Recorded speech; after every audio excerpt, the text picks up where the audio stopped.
Вълшебни приказки с Анабел.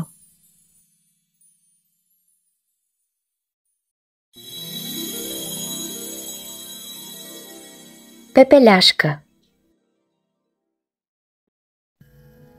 Пепеляшка беше умно, добро и красиво момиче, което живееше с мащехата си и двете си доведени сестри. Нейни приятели бяха мъничките птици, които много я обичаха, както и цяло семейство мишлета. Работата на Пепеляшка беше да поддържа къщата чиста и спретната, и тя вършеше всичко с песен на уста, винаги усмихната. В къщата живееха още кроткото куче Бруно и за нещастие подлия котарак Луцифер. Той беше много лош и обожаваше да гони горките мишлета. И колко той да му се караше Пепеляшка, той хич не я слушаше. И така един ден, когато мишокът Гюс тък му си беше събрал царевични зранца, Луцифер го погна да го хване. Мишлето трябваше да бяга с все сила, за да му се измъкне. Накрая и двамата останаха гладни. И понеже стана дума за храна, точно беше дошло време за закуска и Пепеляшка вече беше подредила 3 подноса. Един за мащехата си и още 2 за сестрите си Анастасия и Дризела, които вече бяха будни и викаха недоволно. Пепеляшка винаги се държеше добре с тях, но те все бяха недоволни и се отнасяха грубиянски с нея. Обиждаха я, крещяха й, подиграваха й се. Никога не й благодариха, никога не я прегръщаха и макар че ги търпеше, по милото лице на Пепеляшка често се четеше тъга. В това вълшебно кралство още някой честичко тъжеше. Владетелят на тези земи много се тревожеше за сина си, защото младия принц хич не искаше да се жени. А беше време да го стори. Затова кралят реши да организира огромен бал в двореца и да покани на него всички девойки в кралството. Принцът все щеше да си хареса някоя от тях за съпруга. Пепеляшка и доведените й сестри също получиха покани. Ах! Мащехата й не можеше да повярва на очите си. В двореца щеше да има бал. Каква златна възможност да омъжи една от дъщерите си за престолонаследника и да я направи принцеса. Щяха да вдигнат такава великолепна сватба. Заповедта гласеше, че всички девойки в кралството са поканени. Пепеляшка също мечтаеше да види бляскавата бална зала. Имаше си само една единствена рокля, която й беше много скъпа, макар и да не беше красива. Тя щеше да я преправи, стига да й останеше време, защото двете глезени сестри постоянно я викаха и недоволстваха.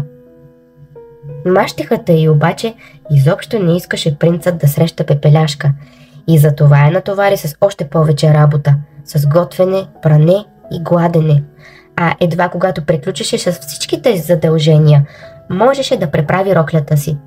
Пепеляшка обаче не се разстрои, а се захвана за работа с песен на уста и с блянове за предстоящата чудна вечер. Ала с толкова много работа нямаше да й остане време да преправи роклята си. Затова малките й приятелчета се претекоха на помощ. Грабнаха иглите, конците и панделките и натъкмиха старата рокля. Коланче тук, някое намерено манисто там. Творението им ставаше все по-красиво. Дали и на Пепеляшка щеше да й хареса? Да, тя не беше и мечтала за толкова прекрасна рокля. И благодари на приятелите си от все сърце. За мишлетата и птичките, радостната й усмивка беше най-голямата награда. И така, скоро Пепеляшка беше готова да отпътува за бала, заедно с мащехата и доведените си сестри. Когато Анастасия и Дризела видяха колко красива и елегантна е Пепеляшка, веднага ги обхвана завист. Задърпаха манистата, панделките и коланчето и настояваха, че тези украшения са техни. Разкъсаха роклята, а заедно с нея и мечтите на Пепеляшка. Но не всичко беше загубено. В същата вълшебна нощ, точно когато горкото момиче се нуждаеше от мъничко подкрепа, се появи една фея, която беше кръстница на Пепеляшка. И така, след няколко замахвания с вълшебната пръчица, тиквата се превърна в каляска, готова да откара девойката в двореца. После кръстницата сътвори за Пепеляшка великолепна рокля и красиви кристални пантовки. Изпрати я на бала, но я предупреди, че вълшебството щеше да трае само до полунощ. Затова девойката трябваше да се пребере вкъщи, преди часовникът да е ударил 12 пъти. На бала, докато доведените сестри на Пепеляшка припряно се покланяха на принца, погледът му се спря на прекрасна девойка в сини одежди в другия край на залата. Беше смаян от красотата й.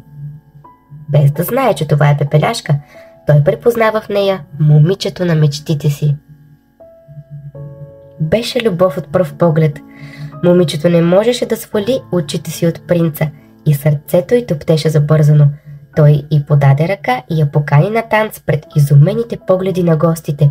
Всички се питаха, коя ли е тази невероятна девойка? Ала в мига, в който часовникът започна да отмерва полунощ, Пепеляшка си спомни за ръката на своята кръстница и побягна. Докато тичаше надолу по стълбите обаче, едната от кристалните пантовки се изплъзна от кръчето й. Красивата девойка изчезна в тъмнината, а на стълбището остана да блести само мъничката кристална пантовка. Имаше само един начин да намерят прекрасната девойка и кралят заповяда всички момичета в кралството да пробват вълшебната пантовка. Девойката, на която станеше кристалната обувка, щеше да бъде провъзгласена за принцеса. Но мащихата беше разбрала за тайната на Пепеляшка и я заключи в стаята й. Ала малките приятели на Пепеляшка не я оставиха в бедата. Те се промъкнаха тихо и предпазливо, грабнаха ключа за стаята от джоба на мащихата, а сетне се втурнаха да освободят момичето. Междувременно в голямата стая Анастасия и Дризела отчаяно се опитваха да напъхат големите си крака в пантовката, но задачата се оказа непосилна. Никоя от двете нямаше да бъде принцеса. Щом кралският пратеник попита дали те са единствените жени в къщата, мащихата потвърди. Но това беше лъжа, защото в същия момент в стаята влезе Пепеляшка. За щастие, пратеникът заяви, че тя също трябва да пробва пантовката. И така, таинствената девойка беше открита. Пантовката прилягаше идеално на кръчето на Пепеляшка и само тя можеше да я носи. Съвсем скоро любовта възтържествува и Пепеляшка бе провъзгласена за принцеса, а колкото до мащихата и двете сестри, те останаха безмълвни и разочаровани, ала така им се пада на злите завистливи хора. Младоженците вдигнаха пишна сватба, сред дъжд от цветя и радостни усмивки. Сърцата им тъптяха развълнувано и двамата усещаха, че ги очакват щастливи дни на любов и благоденствие.